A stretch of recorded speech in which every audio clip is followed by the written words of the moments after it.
கால் துரிதமானவன் தப்பி நடக்கிறார். மனுஷனுடைய மதியினம் அவன் வழியை தாறுமாறாகும். என்றாலும் அவன் மனம் கர்த்தருக்கு விரோதமாய் தாக்கலடையும்.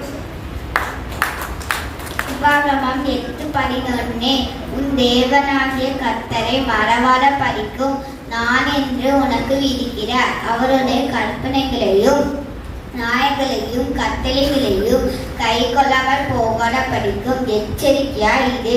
நீ